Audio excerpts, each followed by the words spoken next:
everybody. Welcome back to the Rewind here on Wayward World Studios. I'm Thumali. That's Thumal. I am your host. And today is a first time segment of the show. I like to call this segment the segment of people who applied to be a guest on the show. Although this person did not need an application to apply for the show.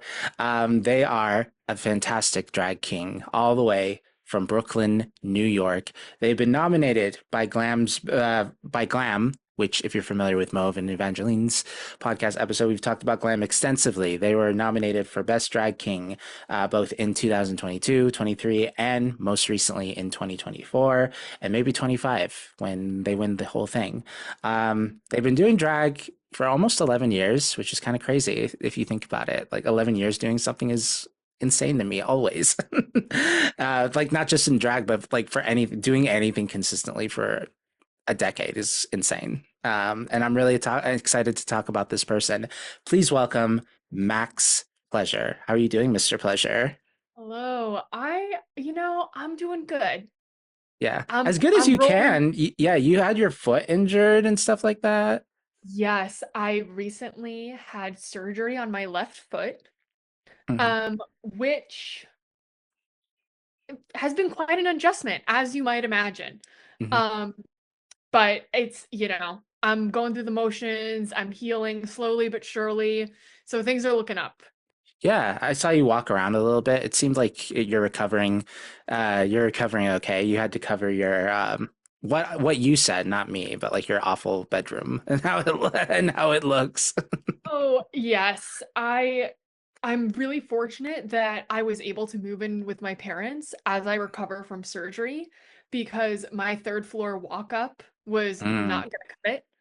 Um and of course, maybe I haven't been as clean as I normally might be. Oh yeah, Um so, you know, yeah. I'm doing Well, what I can. yeah. Well, if it makes you feel better, everything within the camera's view is looks tidy, but don't look at the floor. Just Oh, don't look at the your floor secret's safe or with me. the closet too. It's just mount clean clothes. I have not put anything away, which, at least they're not dirty clothes. Yeah, I mean, there's something that feels, unfortunately, in my opinion, way more shameful about a mountain of clean clothes than a mountain Mhm. of dirty clothes. Yeah, like you're supposed to wear these clothes. Yeah, you're supposed to wear them. They're supposed to be away. And Hmm. now are they getting dirty again? That's just like where my mind goes. I'm like, they're getting dirty again and wrinkly. And Yeah, what can I do? You know? yeah. Well, I always stress out that like there's like mice in there or something. Oh, Like it gets to that point where you're like, is something living in there? And then you just have to like poke it a little bit just to make sure. yeah. Yeah, Hmm. tough times, but that's mental health for you, I guess. Exactly. Yeah. Besides your foot, like how's everything else been going on? Things are going well. My foot it was something I had to get done. It was a surgery that I decided to get to improve, my quality of life and my ability to perform. And that's been a little bit of an obstacle for me as a performer because I'm usually like very high energy. I'm zooming across the stage. I'm constantly moving. If I'm standing still, my foot's still tapping. So I'm a very physical performer. But a cool side effect that has happened because of my surgery is having to approach my performances differently. Mm, And that has led to some really exciting places and some acts that I'm really proud of. mhm. So that has felt really good lately. Um, and just like the other exciting things that I have on the horizon. Um, Yeah, you teased it on your thing. You didn't even say what it is. Like on your Instagram and your bio, well, hopefully the episode comes out and we'll know what it is, but are like I don't know, like how much of the surprise do you want to talk about? sure. Well, so my bio currently says save the date for a special show on June 18th. Mhm. And it is the 18th, right? Let me go pull Uh, that. Let me see. Yep, June I, it was 18th. That's it. That's what it Yes. says. It would just be embarrassing if I got the date wrong. I am producing and hosting my own show. Oh, is this your Yes. first one? Well, so I produced this show for the first time in 2018. It's called Guilty Pleasures, and all the performers are encouraged to bring a guilty pleasure song or an act inspired by like their favorite piece of guilty pleasure media. Mm. And I did it a few times in 2018 and it was so much fun. But back then I was too afraid to host it myself. I had my friend and fellow drag performer Nostalgia host it. Okay. Um, but this time around I'm bringing it back and I'm taking the mic myself. Um, Which, I have had a little bit of experience with that. I've co-hosted plenty of things before. Back in 2020, was it 2024? I used to co-host a drag brunch with Mauve and Evangeline. So Mhm. I have had some experience on the mic, but this will be the first time that I am producing and hosting Oh, at the wow. same time. Yeah, and Um, the show sounds really interesting too. Like, it's so many possibilities. and that's what's so great about a guilty pleasure is it's something that is like it can be so personal. Like a guilty pleasure can really be kind of anything you want it to be. But it also can be a grounds for really connecting with other people. Like, for example, I would say that like listening to Corn is a guilty pleasure. That's one of my Mm. guilty pleasures. But there Okay. are so many other people who also enjoy listening to Corn. Mhm. And like we can connect on that and we can have a moment of camaraderie. And it becomes almost a challenge to drag performers. That's why I'm booking people who I really believe are so talented and really trust, because it does take a little bit of risk and a certain amount of talent to be able to turn something that's kind of silly and embarrassing into an act that's worth watching and enjoyable for the audience. Mhm. So I'm really excited to bring it back. I know a lot of my fellow performer friends are also excited about it. So hopefully it all turns out pretty good. Yeah. See. Well, congratulations. Thank That's a fun you. fun time. Hopefully, yeah, like I said, this episode's probably going to come out in June anyway. So, hopefully by Great. then, it'll get up on its feet and you get a million people coming to the show. You pack the whole wherever you're going. God, I hope so. That's like the risky thing about Pride is so many people want to go out and celebrate, but there are so many options of things to do. Mhm. So I'm like, I'm a little worried. I'm a little worried that there will be many other things that people want to do to that night that but we'll see. I'm putting together a really stellar cast. I'm putting together really exciting acts. So Mhm. hopefully that'll bring people in. Yeah, I'm trying to now you got me thinking about my own guilty pleasure, and I guess like I don't really know. I feel like I live my life with no shame or guilt. So I'll just like, yeah, if I enjoy something, like I'm just gonna enjoy it. But um, Mhm. in the Star Wars realm, because like you did do a Star Wars number, and that got me thinking. I was also watching Andor. I don't know if you watched, because I'm assuming you're a Oh. Star Wars fan. So I'm a Star Wars fan in like the classic sense. I I see. I grew up when the prequel trilogy was coming out. Me too. So I that was something like me and my family and my cousins really connected on. We would have lightsaber fights. I loved Hayden Christensen when Revenge of the Sith came out. So, I don't keep up with it as much. I'm not one of those fans who can like name all the characters and like tell you what color lightsaber this person fought with, but it does have a very special place in my heart, and especially as like a reformed fan fiction kid, Hmm. The Force Awakens and The Last Jedi was like, Oh yeah. ooh, like that was good stuff. I know Oh, it it's was good really stuff. good. I Yeah. noticed that I know this episode is about you, but since you brought up Hayden Christensen, I actually have a funny story about Hayden Christensen. So, Okay. I go to Disneyland. I try to make it over there once a year, in Halloween, and I just stand in line at like I was having breakfast at like the resort, minding my own business, just by myself, and I see a person like far away in the distance. And I was like, I just did like one of these and I looked at him and he smiled and it was Hayden Christensen. He was like right there. And it's 8 o'clock in the morning. I just woke up. I'm just You're like, like what is, sipping your like Mickey Mouse coffee and you're like, yeah. And I was wait a like, minute. and then he walked past me and I think I told him, I love you. Like, Yeah, sometimes you just gotta. mhm. I would probably do the same thing if I saw him. Yeah, I also didn't want to be one of those people that were like, I'm sure he's like with his family, and I think he was. I think he was with his daughter, but like, I didn't want to be one of those people that were like, oh, can you like take a picture while you're obviously on vacation? Even though he did that with other people, it's just like it's not a Mhm. me thing, I try to be Yeah. cool, but like, Mhm. I'll admit, like I've met celebrities, I met people from the TV and stuff like that, and I've always Mhm. played it cool. Like when I saw Hayden Christensen, I almost had a meltdown, like a fangirl. Like That was high on the scale. it's like what the hell just happened? The playing it cool, totally unbothered, and fangirling the fuck out, that Mhm. was here. Yeah, and I told like one of the cast members, and I was like, "Do you know Hayden Christensen was outside?" It's like, "Yeah, I just served him. It was insane." And I just sat there, and I was just like, "What is going on?" It Yeah. was crazy. Some people would say going to Disneyland is a guilty pleasure. Really? I don't know. I Yes. think like it's more like let's make fun of the Disney adult type thing.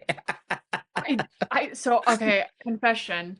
Hmm. For Halloween this year, I had to make up a costume on a whim, Hmm. and me and my girlfriend, my ex-girlfriend, we dressed as Disney adults. I love that. Like, Yes, and tell me about it. Like, what okay. was the fit? So my family was a Disney family when I was a child. Hmm. Like we went a lot, we watched all the movies. So I just had all of these like Disney paraphernalia for us to wear. I had a Daisy Duck shirt. Um, my family literally has a shirt that says, "I'm done adulting, take me to Disney." Oh no. Yes. And like the souvenir travel mugs, the hat. I even had a shopping bag from Disney World. Oh. Like, because my mom, like, she likes to hold on to things. Hmm. So we had like from top to bottom, full Disney paraphernalia. We came in second place in the costume contest. We did Wow. not win, fortunately. Oh, you should have won. That's dumb. Yeah, we really like the authenticity. But Yeah.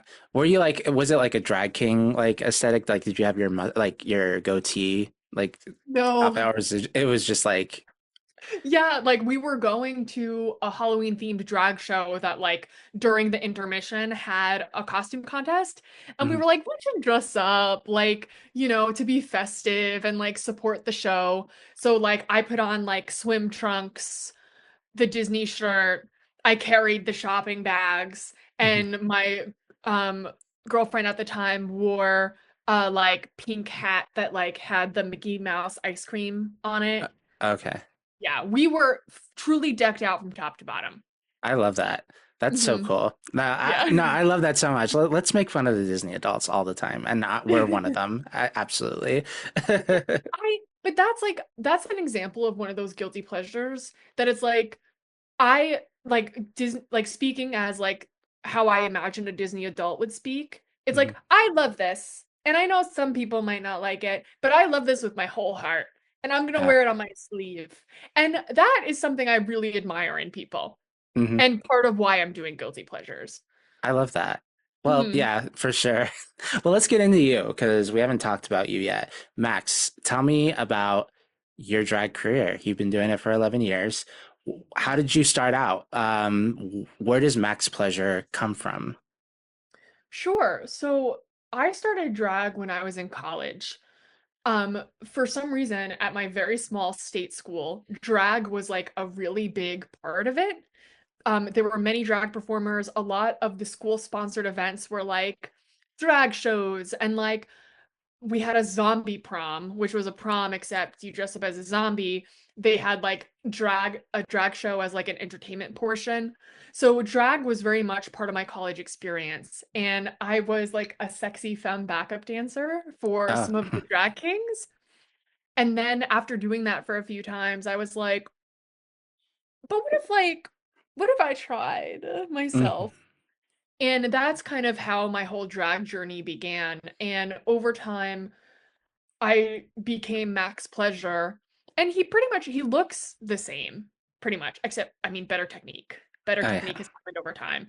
But I've always been like the rocker type who's rough around the edges but has that soft and sensitive center. Um yeah. Yeah, I would describe you like that exactly. Like when I look at some of your pictures, like I don't know, I've seen this man before. You know, he looks to me like the early 80s, like the late 80s type thing. Well, you know who I based the look off of? Who? Johnny Depp. Oh, Captain Jack okay. Sparrow. Okay. Okay, I see it now. Oh my God, yeah, with Yes. the I'm looking at your one of the black and white, like with you with a little hat on it. Like it was a black and white photo. You were wearing all white. It was taken. I hate Instagram on iPad. It says 16 weeks ago. What does that even mean? Oh, yes. Yes, I know what you're talking about. Yeah, but like my like classic go-to Max Pleasure look was based on Johnny Depp. Really? Yeah, Okay. and that was something that I felt made a lot of sense because Johnny Depp, was a character actor, but Mhm. by day he had this rocker type persona. So that was something I was really excited to play into because it felt like, all right, this can be who Max Pleasure is most of the time. But if I ever want to branch out and do something different and do something um, like Edwards, like just like the way that like Johnny Depp used to inhabit characters like the Mhm. Mad Hatter, like Edward Scissorhands, like that just felt like a really good place for me to start Mhm. um was through like that Johnny Depp character. Um yeah, my one of my drag sisters used to say that I was like the safe Johnny Depp. Because Yeah. of, everything that's been revealed over time. Yeah, and not only that, but Johnny Depp has kind of been washed up for years, unfortunately. Yeah, it's unfortunate. I mean, this is what alcohol and substance abuse does to a person. Hmm. And narcissism. I mean, Exactly. But no, his old stuff was great. I mean, I totally see it now. Like looking at it, yes. that's so interesting. Hmm. Yeah, your drag kind of like explores, a lot of the masculine side, but you have a lot of femme too. Like, when you're thinking about creating your character, like where you're pulling inspiration from for the most part, besides like the Johnny Depp and like you mentioned comedy and stuff like that. Like, what's a typical Max Pleasure look? It, Yeah, I mean, I will answer that question, but like, so I am very much a drag king. Mhm, And I think what comes across as feminine about me is maybe the way that I do my makeup, the way that I do my glitter lip, but also that I don't bind my chest. mm, And I don't, I feel so much like a man already that I don't try to disguise like my womanly features. mhm, Um, but that being said, I'm not afraid to get a little femme with it in the way of like I don't put myself in that really small box of what our society deems masculinity. So in that way, like I'll perform songs by female artists without, really worrying too much about it. One of my go-to acts is Holding Out for a Hero by Bonnie Tyler. ah, classic. I did that every week, every brunch that me, Mauve, and Evangeline had. I did that number because it's such a crowd pleaser, but it also like just feels so good to perform. I have some shticks and some moments that I always make sure to hit when I perform that number, and the crowd loves it. It's a great number. Yeah. But yeah, so like a usual act for me is it's high energy. Um I always try to bring numbers that have been, thought out, that have been ideally rehearsed, even though unfortunately Yeah. that doesn't always happen. But I at least want them to feel that way. I want it to have suspense building. I want it to have a climax. I want it to have a gag. I want it to what I'm doing on stage to be cohesive with the song. And so, I try to really bring acts that feel fleshed out. Um, but not in a way that's that still feels off the cuff and of course entertaining. And Mhm. I definitely don't want it to look like I'm thinking about it too much. Oh yeah, that's a hard one. That's always a hard Yeah. one. Mhm. Um, no, I love that. I love like a really well thought out set. Like when it comes to drag, whether it's like drag kings or drag queens and stuff like that, it's always fun to like see a person like, oh, I'm just gonna match my mouth to the song and like wear this pretty dress and like Mhm. you tip them $1, that's fine. But like my favorite acts are the ones that like are telling a story or like Yes. there's a goal in there and I can like interpret that, which like that's always my favorite thing to do. And it's Oh a yeah. challenge and it's a challenge too, because like you said, like you try not to think about it too much. And Yeah. it could ruin a performance as well, like just overthinking it. Oh, absolutely. And that's a point I used to always make in my YouTube channel. I used to regularly make videos of drag tips and advice from my own experiences as a drag king. And that was something I always said, like, you can do all your planning, you can do all your rehearsing, but when you're about to step on that stage, you need to be present. It has to be about having fun and like doing your best. And and that's for any number of reasons. One, because watching a performer who's stuck in their head is not interesting, is not good. No matter how they look, no matter what their gags are, if you see them thinking about every single thing, the audience can enjoy it. But also, what happens if a prop fails? What happens if, a drag show that doesn't take place in a closed environment? What Mhm. happens if someone interrupts you? What happens if the lighting changes in an unexpected way? What happens if you slip and fall on the stage? You you need to be able to just be completely embodied. Um because that passion, that confidence, that's what's going to make a good drag performer, and that's what's going to make a good performance, not any of the other things. No, exactly. You nailed it right on the head. Especially like for new performers too. Like that's something I feel like you see in a lot of like drag artists and stuff like that. But you've been doing it for so long that it's like I'm sure you're new, still learning and like correcting yourself all the time. But like that comes with, Yeah. yeah, that comes like your knowledge there just comes from like a wide amount of experience just doing it. Yeah, and I'm really lucky because my drag journey started at school on a college campus. I got to be really bad, Hmm. and I got to practice. Like I did shows for, the the gay percentage of my college cohorts. They saw me be bad, one time, then I got a little better, then I got a little better, and then I got to perform in Brooklyn, and people were like, "Where did you come from?" Because I got to bomb in private. Yeah. Like, so that's something I'm really grateful for, and um, something that I always like hope that younger performers remember. Like, it's like you don't know all the answers now. You're gonna learn them. you're gonna learn not all the answers because we're all constantly learning, but you're gonna improve. And everyone has to start somewhere. Exactly. No, Yeah. you're absolutely right. I do want to ask you a question that, as an Arab, I get asked a lot. So I get to ask white people this question. Where are you from? Where are you from originally? Yeah, so I grew up in New York State. I've Oh, always okay. lived in New York. My family were Irish and Italian. So I'm an expert at the Irish goodbye.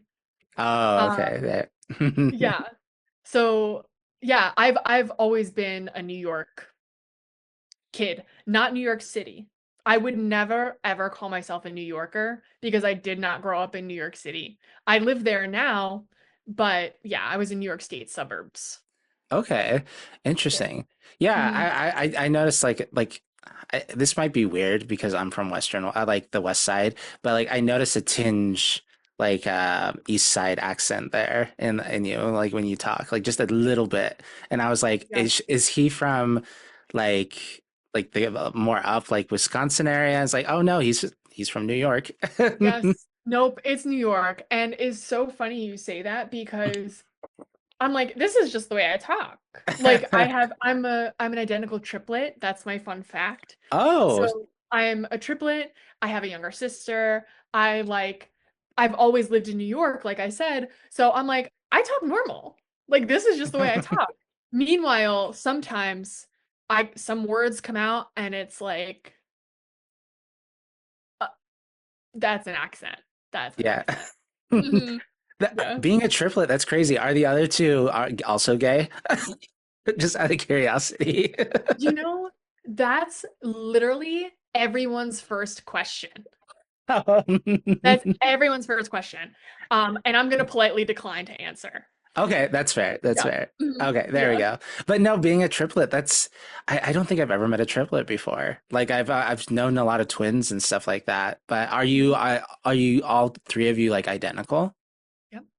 Oh, that must have been an interesting childhood. Oh yes. I have to toot my own horn. So not just am I a triplet, I'm an identical triplet, and also we were conceived naturally.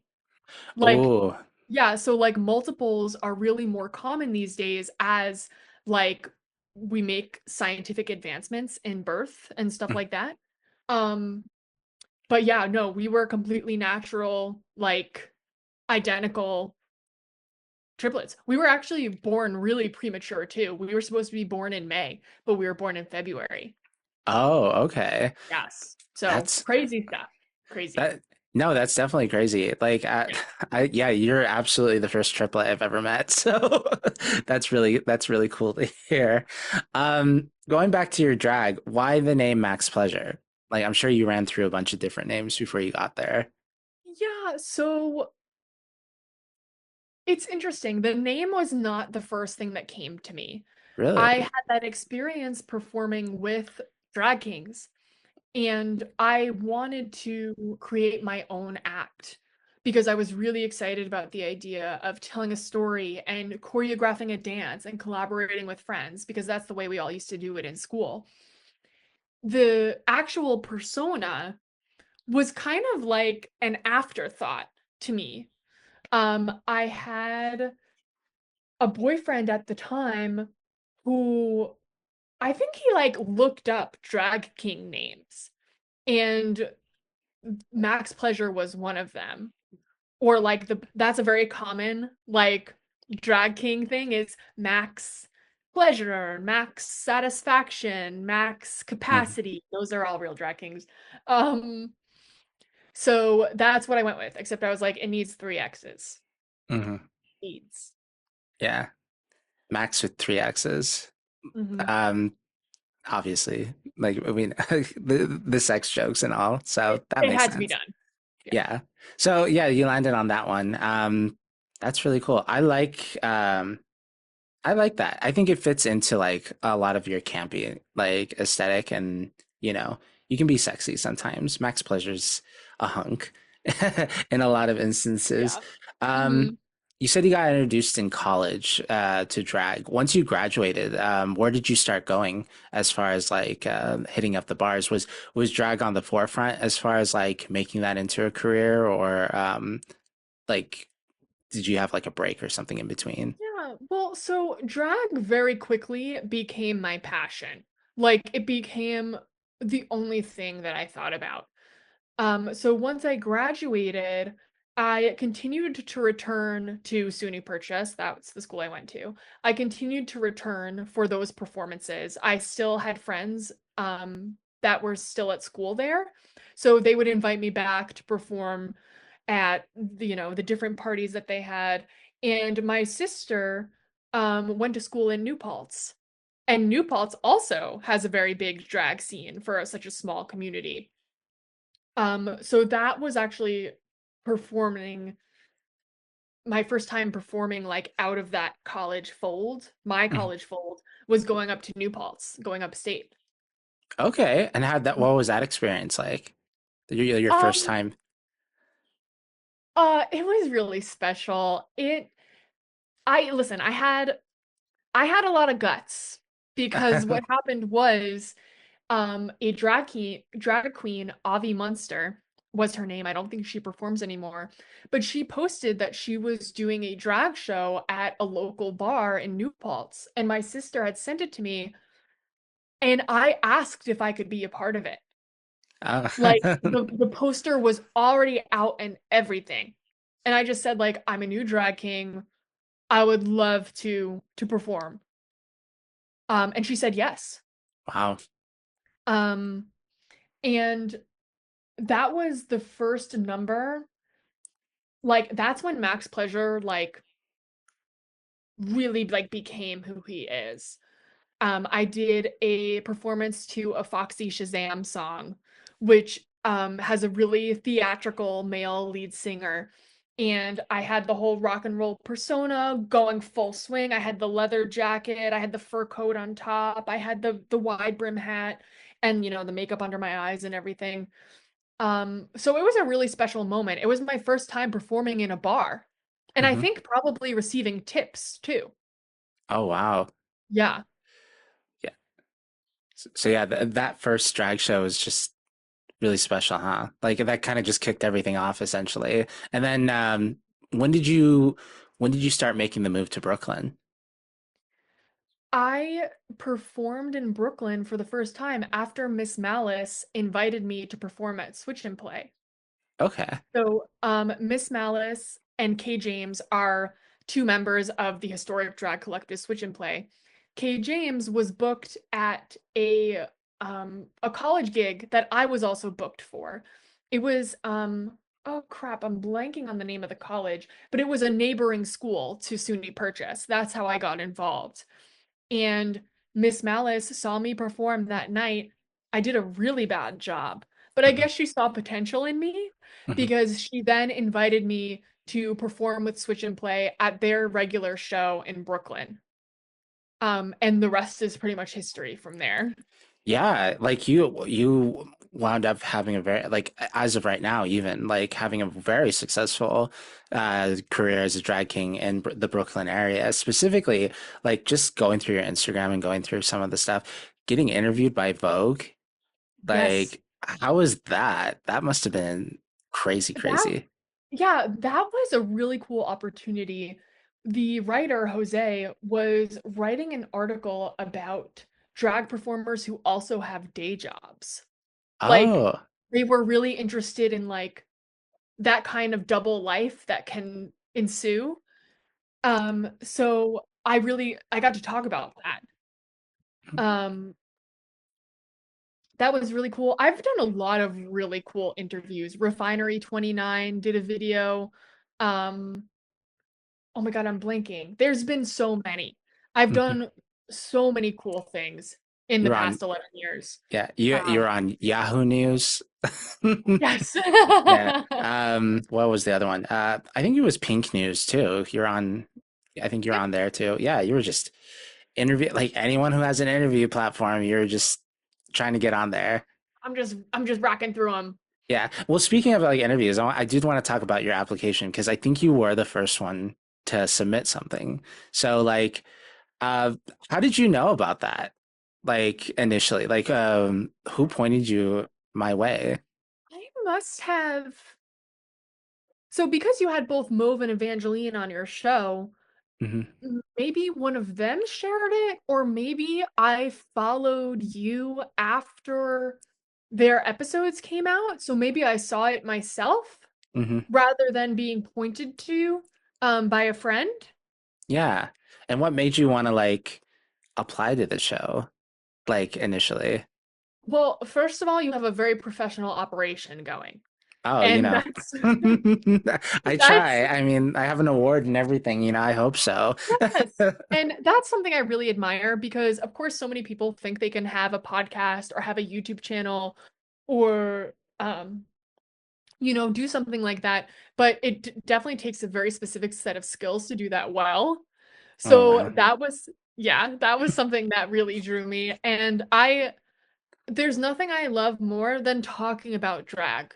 Hmm. Like I love not even like telling my story because that's something I've done so many times. There's a documentary about me. I'm in a book about drag. Like it's not just about telling my story. It's about like just like chatting with other people about it and getting their perspectives and like sharing my own knowledge too is something that I also love to do. So yeah, that's kind of what made me really want to jump on that. Yeah, and I think we did talk about you. I don't know if it was Mauve or Evangeline's episode, but we've had talked about you, good things. So that was it was really just a surprise because I was like, Max Pleasure. Wait, is that who I think it is? And I saw it, like, wait a minute, he's on my list. What's he doing here? Here I am. Um, you're on TV. That's crazy. Like doing interviews. Was it the one that Show Pony was a part of? Like that he was a part of something last year on Revy.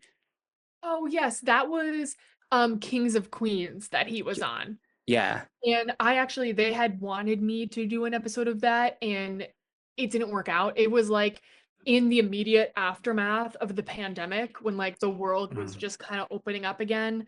I didn't have any good shows lined up. It just wasn't a good time for me. So I had to be like, I would love to, but not now. That's fair. Um, but yeah, I've done a lot of stuff like that Yeah. um, which has been a lot of fun. I have a little bit of experience in film and television. I That's what I wanted to study in school. Also, I was on Nickelodeon as a teen. What? Um, What did you do yes, there? I so me and my triplet sisters were on a few episodes of Nickelodeon's The Naked Brothers Band. Oh my God. That's so Yes, crazy. yes. I never saw that show. Like it was on the tail end because I'm from Saudi Arabia. And when we went to the States and stuff, like we would watch the American shows there. There was no Nickelodeon or whatever, but like I was always familiar with the Naked Brothers Band, mostly because I was a closeted like little baby homosexual and Naked Brothers. I was like, what's going on there? What What's kind that of, about? yeah, what's that? Let me have a Yeah, look. that is so funny. Yeah, exactly. But wow, you're on that show. Was it an actual like role or were you just an extra?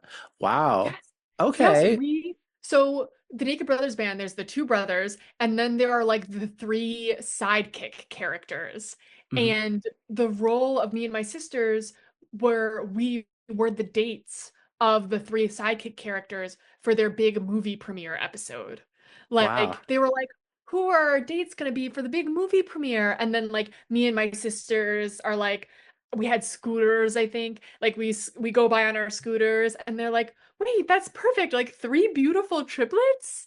And like that was it. We had a few lines each um throughout the episode. Like we were in multiple different scenes. We had multiple different costumes.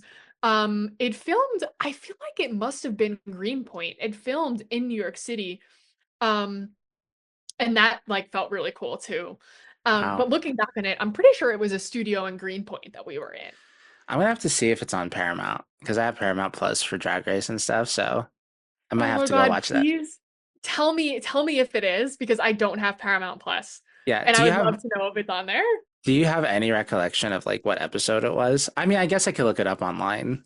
It might have been the series finale. Like it Oh, might okay. have ended up being the last episode. It's it's called like the movie premiere or something. It's a two-part episode. Okay. I'll have to look Mhm. into that now. And we're probably gonna probably not play it with audio, but we're probably gonna have to play it like on the podcast and show it off. But Okay. what other TV stuff have you done? Me and my sisters did commercials when we were young. Not very many. I'm unfortunately not a very good actor. Really? Um, yes, which I'm kind of like what is it? Like I'm a drag performer. Like where does that shift? Um, I think you just need to be in the right show. I would love to be on TV. Like that would be so fun. Or like in a movie. Even I would love to be in a play. I recently auditioned for a play. Okay. Like a real play. I unfortunately did not get the role, but that was so exciting to me. Like I was like this, like it would feel so good to like be in rehearsals and work with a specific group of people over a long period of time. Like when at this past year's GLAM Awards, me and a group of drag kings did a group performance Mhm. where we had to learn choreography and rehearse. We had a tech rehearsal. And I used to be a theater kid when I was young. So it just felt so good to do that. So I would love to do that, like in a play, not a musical. I can't sing. Yeah. Or like, a movie or a television show or something. I feel like that would be really fun. Oh Uh, yeah. Yeah. Are you familiar with Charles Bush? I don't think so. Yeah, he is a queen playwright. He's written a play. He's written a lot of campy plays that used to be performed in bars and stuff, but they do them in theaters. But he's most known for Psycho Beach Party, which is a riff off of 60s beach party teen movies. Um, Huh? the drag queen, like the mom's a drag queen. The main character, Chicklet, she could be played by a cis woman, but sometimes a man can play her. There's like it's kind of funny. There's like a gay scene. I was one of the gay characters in Oh, that show. So Provolone, yeah, he was named after like cheese.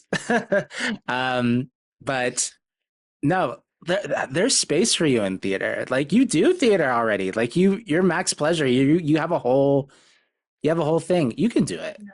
I wanna. You could, you probably would do well in a Shakespeare, like a Midsummer Night's Dream. Yes. Wait, you're right.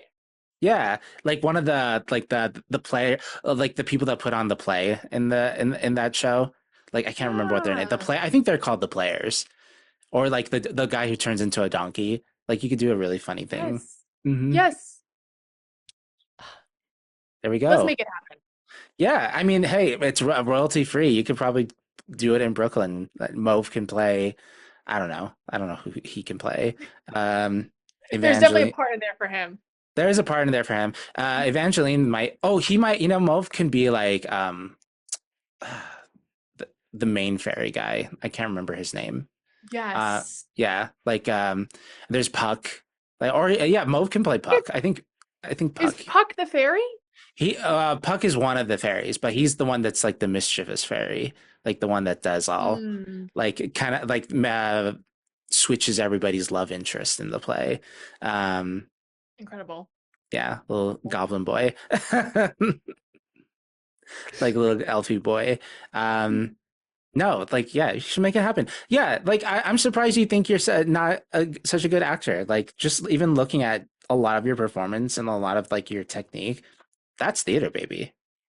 Yeah, I don't know what it is. It's something about having, I think it's like saying the lines, like having to like put myself into the character that the writer envisions. But that's something that I'm so good at when I lip sync other people's music. So Hmm. there's a disconnect. I'm gonna Yeah, figure it out. I'm gonna yeah. figure it out. Yeah, it's in there. You got it. I think I think you just need the right play. Yeah, yeah. Yeah. Hmm. Speaking as a former theater person, ironically, I say that since I'm a drag queen upcoming. Um, Yeah, we talked about names too, and like it's interesting because like I chose Tamale because that's my last name, and I was like, oh, this sounds sexy. Like it mainly came from like, I was gonna go with Habib Gelbi like as my drag name. A little hard to say, but Habib is also like the first part anyway. Everyone knows what Habibi means. Like I feel like and are familiar with that word. I was just like, this feels too generic. And then Thumali, like when I listened to Denali's name from Drag Race, I was like, wait a minute, Thumali, Denali, those rhyme. Yeah. So Yeah. so I picked that, and then Thumali in Arabic in English means drunk. Oh, does it really? It does, yeah. So that's my last name. Yeah, the fact that it ends in a vowel, Oh yeah, like that's a very pleasing name to have when it ends in yeah, a vowel like that. yeah. It's hard to say the first three letters though. The Thumali. Ooh. Mm, hmm. Hmm. Yeah, saying it at the bar. It was kind of funny hearing like tamale, and I'm like, oh, thumali. That's why I spell it out too. And it's fun too Mm. because when you like you said like it ends in a vowel, I always add the I and then dot dot dot something something. Like when I introed the show, I was like, I'm Thumali, Thumali. I'm your host. It was based off of I don't know. Are you familiar with The Mask? Yes. Like the movie. So Yes. there's a scene where the Jim Carrey is like, "It's party time, PART. Why? Because I gotta, you know." It comes I from that. talk about a drag king movie. The Yeah, absolutely. Yeah. Mhm. Have you ever dressed up as the mask? No, but like it is on my list. You should. I think it Mm. would be a good opportunity to do like a prosthetic too. Yeah, and I have a yellow suit already. Love that. So, Like a zoot suit. yeah, it's not quite a zoot suit in shape, but like it Good passes. enough. You know what I mean? Oh no, for sure. When you submitted your application, you promised funny stories. So I would like to hear, tell me in your 11-year career, like what is some interesting stories or funny story that you have as we are about to wrap up here pretty soon? Oh God, the pressure. I Yeah. I mean, like promising a funny story. no pressure at all, but we're coming up on the like hour mark. I like to keep it between an hour, hour and a half, but if we need to go Okay. over, that's fine. But yeah. Um, I have had some very close calls with like faux pas. I almost did Another One Bites the Dust by Queen at a suicide prevention show. Oh, Yeah. what was Yeah. what did you how tell me about that? How'd that happen? So it was a fundraiser for Trans Lifeline, Mhm. which is an incredible, Ooh, that's you even know, worse. yeah, yeah. And so the um Daniel, a choreographer who runs an organization called Leg Up on Life, was putting on the fundraiser.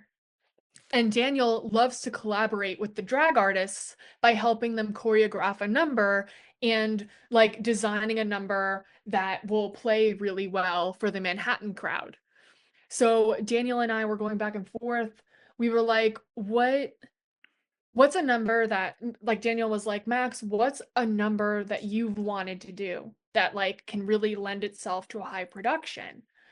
And all the ones that I fantasize about having like backup dancers and all that, they're not like the most like Manhattan friendly music.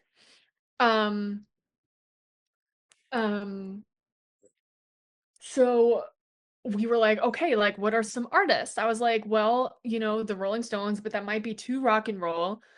Queen would be a good idea because Queen is very high energy, it's classic. But even if you don't like that kind of that era of music, you can still rock out when, We Will Rock You comes on. So Daniel and I were talking about doing Another One Bites the Dust, and it was decided. Then I went to bed that night and like I literally was like, oh my God, I can't do Another One Bites the Dust. So I did Fat Bottom Girls instead.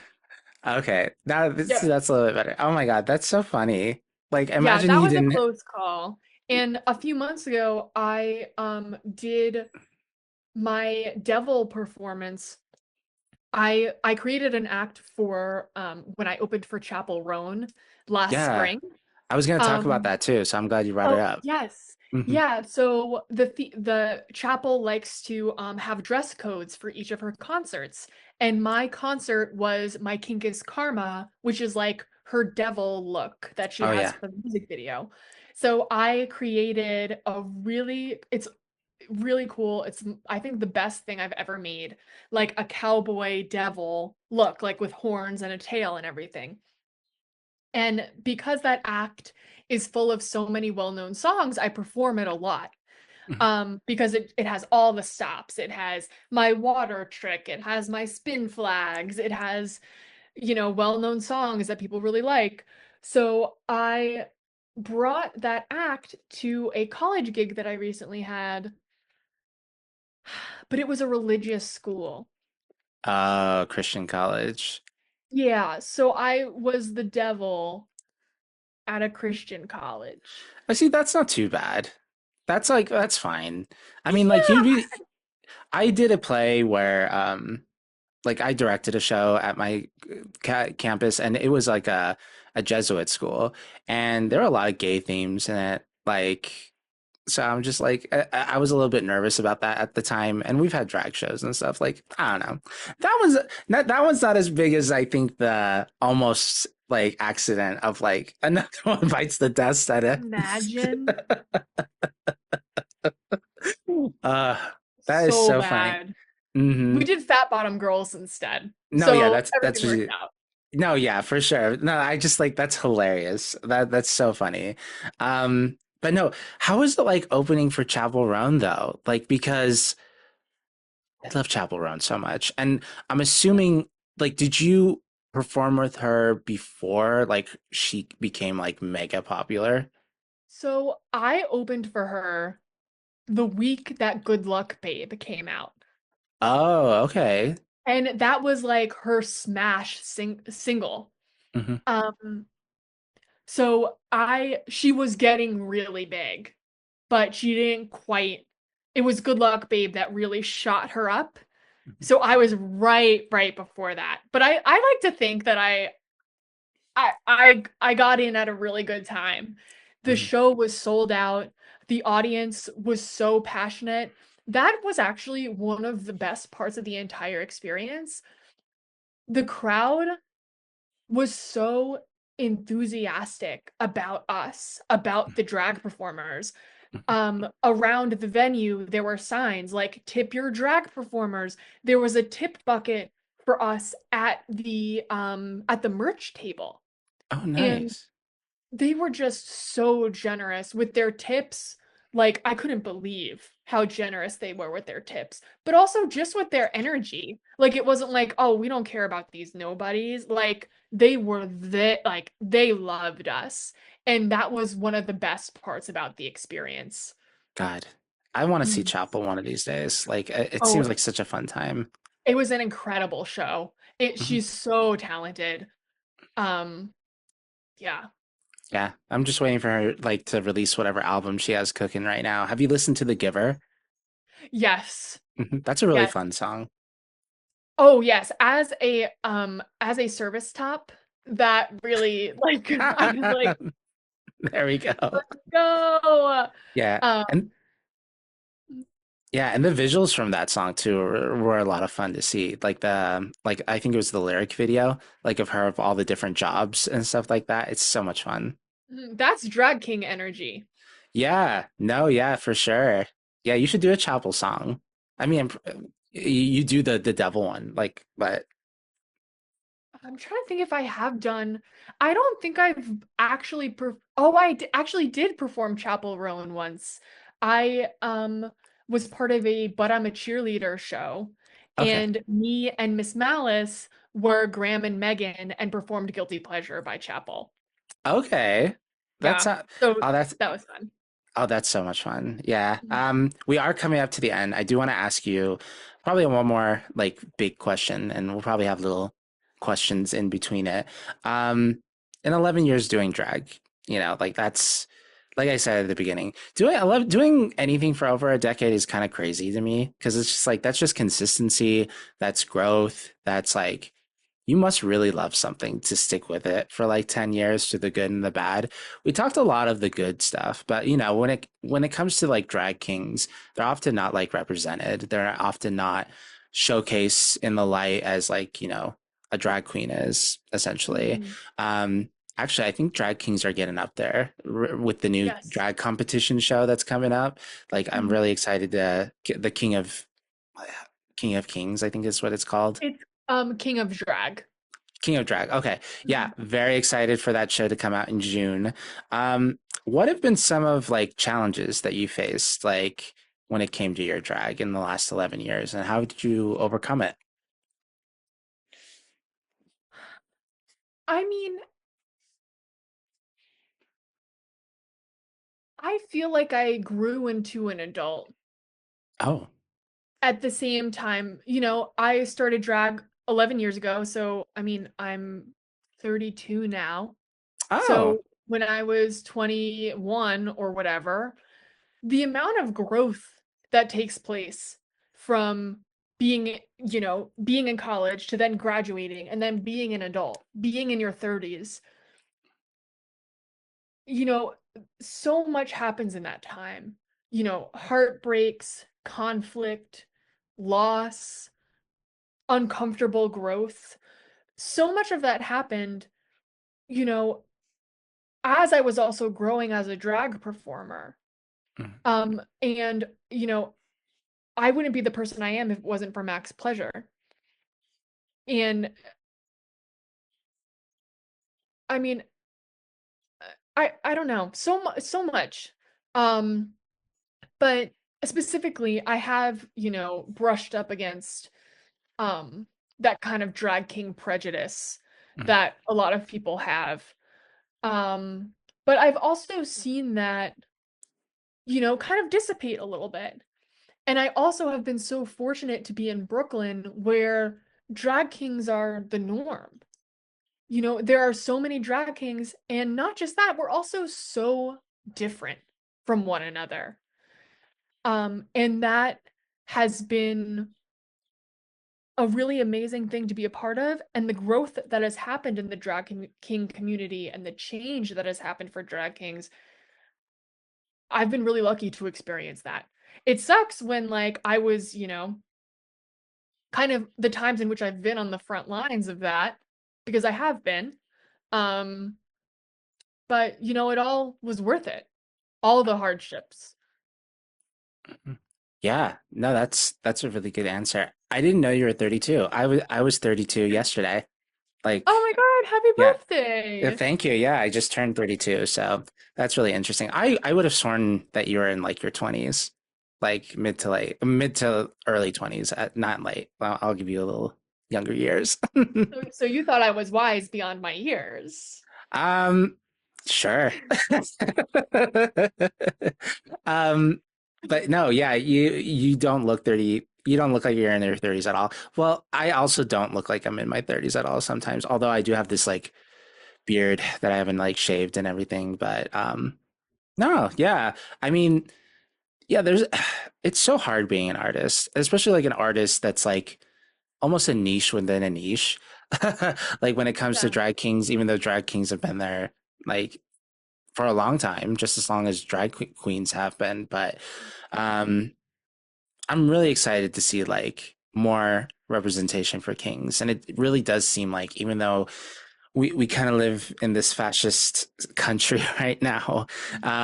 We're starting to see their spark a little bit more when it comes to like being represented on television or on stage, whether it's like last year with you and Chapel Roan and stuff like that. Like we're seeing that more and more, and Yeah. so excited to see. I'm so excited to see the reception for that new Drag King show. Has that ever been something that you've been interested in, like a drag competition show? I have gone back and forth on that idea over the years. Hmm. Back in the day, well, first of all, I was like, oh, well, that's never going to be an option for me. I'm a drag king and only drag queens get on TV.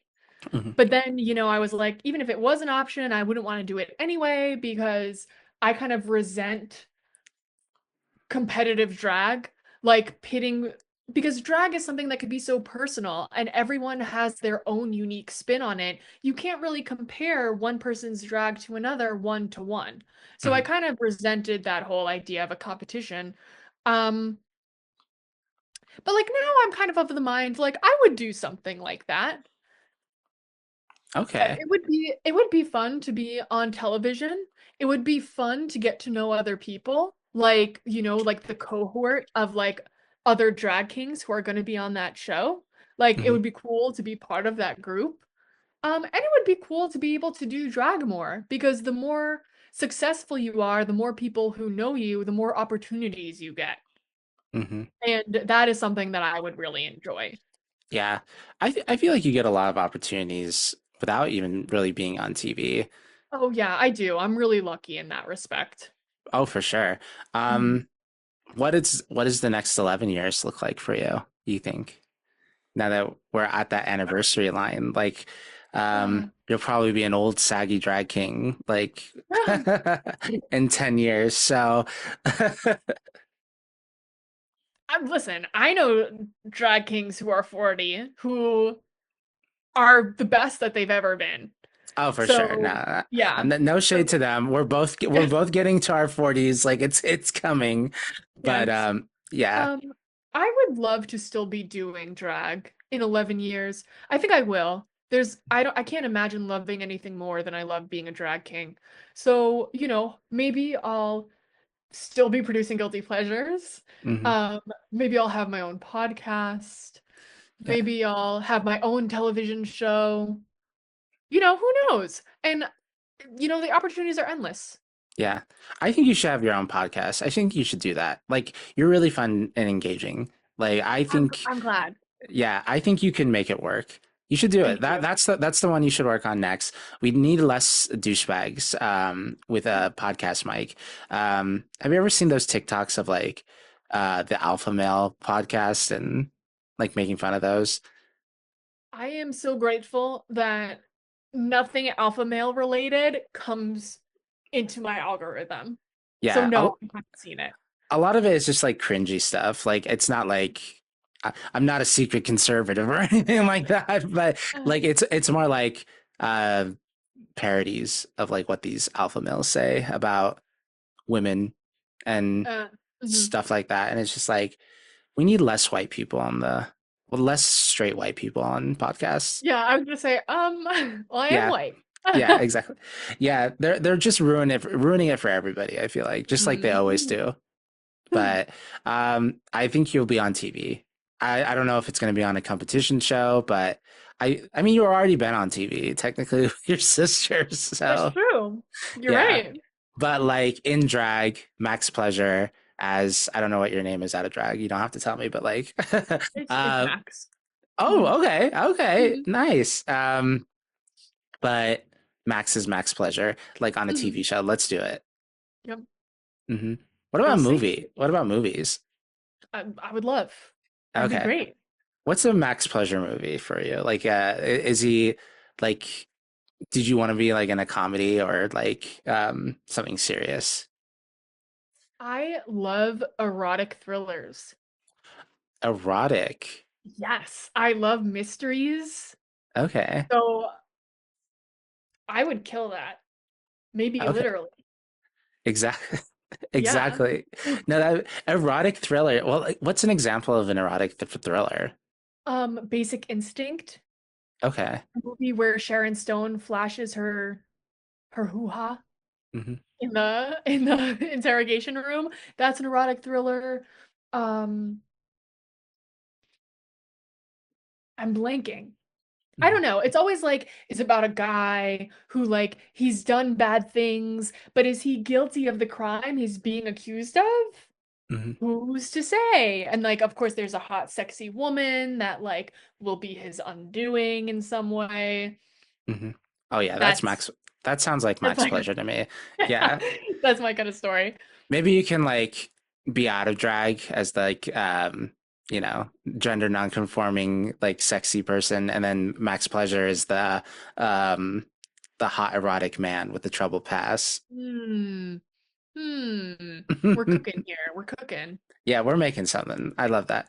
Well, Max, thank you so much. Like this was so much a fun interview. Thank you. I'm very like it's such a weird feeling to have people like actually respond to that application thing. Like it was up there and I was just like, I don't even know if people are going to respond to it. And like even the four people, you among them, like responding to it, like it makes me feel like I'm doing something right. You know, Yeah. especially with the content, and you've seen the show before, so you've seen like my interview style. So Yeah. I'm very grateful for you, and I'm grateful for your drag. I think you're an amazing. I've always thought you're an amazing drag artist, and I'm so grateful that you get to be on my list like a lot sooner because you applied. Oh yeah, it's my pleasure. Yeah, it's your max pleasure. It is. All right, so Mr. Pleasure, where can people find you online? You can find me on Instagram at Mr.M Pleasure. You can find me on TikTok, Mr. Max Pleasure. And I'm also on YouTube still. I don't do tip or advice videos anymore, but those are still up there. And I frequently upload performance videos there. So Okay. find me on YouTube at Max Pleasure. Okay. And then where do you regularly, if you were in the Brooklyn area, which one day I will be, I think I'm starting, like, it's so funny. I think I have like a small footing in Brooklyn drag because of Mo and Evangeline and now you. And Problem Yeah. Child also is going to be on this show as well. So I think the people in Brooklyn are going to know who I am. So I need to get Yeah. over there. But where can people find you frequently in Brooklyn when you're not doing any special arrangements? Yeah. So I'm all around. Come on, everybody is the best bet. Hmm. That's in Bed-Stuy. That's where my show Guilty Pleasures will be hosted, hopefully on a monthly basis. Hmm. And hopefully I'm going to have a King of Drag viewing party as well. Oh, Yes. okay. So we'll see where that ends up. That's still very much in the works. Mhm.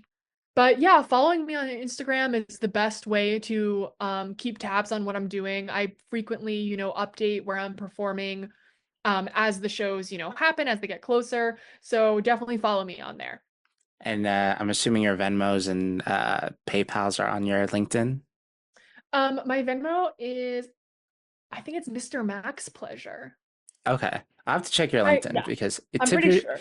tip your performers because I can't pay anybody.